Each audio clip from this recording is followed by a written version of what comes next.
In my family, we have 3 kids and 2 adults, obviously. Now the 3 kids, me being the oldest, then my brother in the middle, and my sister with the youngest, have very different opinions and views sometimes. Now, when those different opinions and views arise, conflict also arises. However, we'll try to settle the issues among the 3 of us rather than bringing in our parents, who we know will end up, not making the situation pleasant for anyone. Similarly, the United Nations tries to peacefully resolve issues without resorting to war among all nations in the world. My question that I had was, should the United Nations take greater measures to reduce international drug trafficking?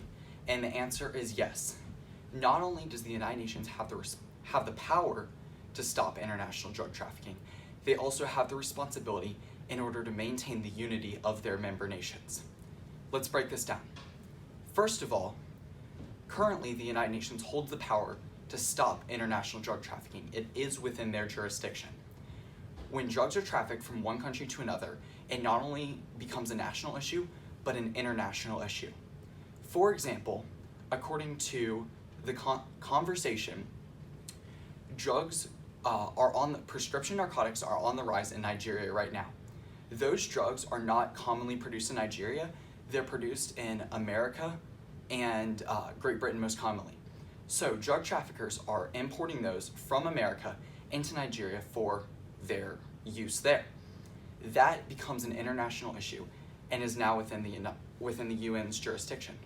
Furthermore, a Guatemalan drug lord was recently tried in America, extradited to America from Guatemala in order to serve time for his crimes.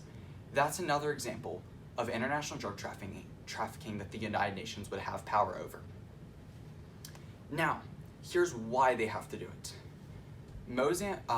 CNN reports that Mozambique currently is in the middle of the Afghan heroin drug trafficking path.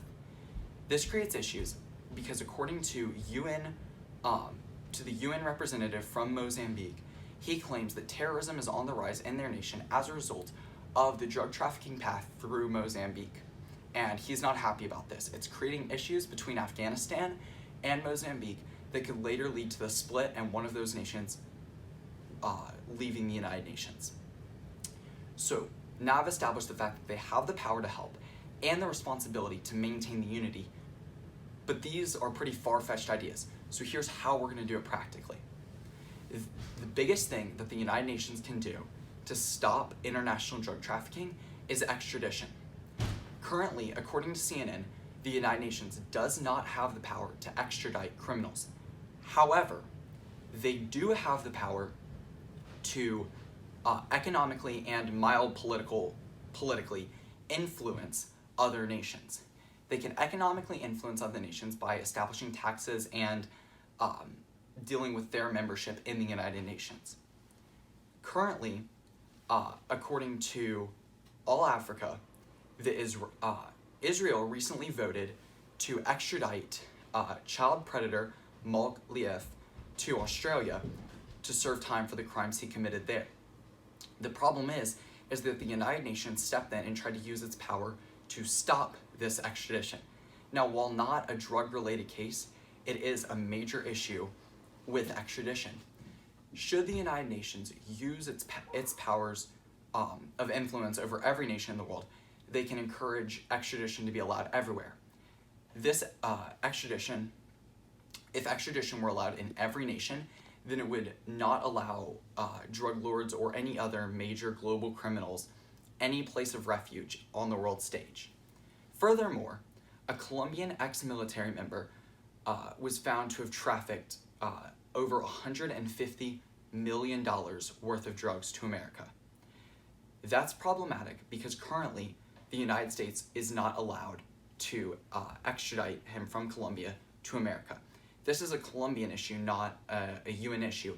However, Colombia, being a member of the United Nations, has the power to economically influence Colombia to extradite him to serve his crimes, which is only fair.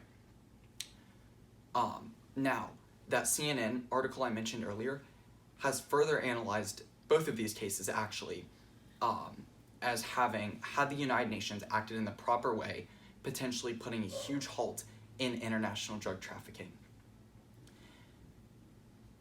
much like my siblings and I debate issues and try to settle them peacefully before bringing in our parents, the United Nations has to, not should, has to stop the international drug trafficking problem peacefully. They have the power to do it, they have the responsibility to protect their member nations, and now have a realistic, practical solution on how to do it, and therefore should. Thank you.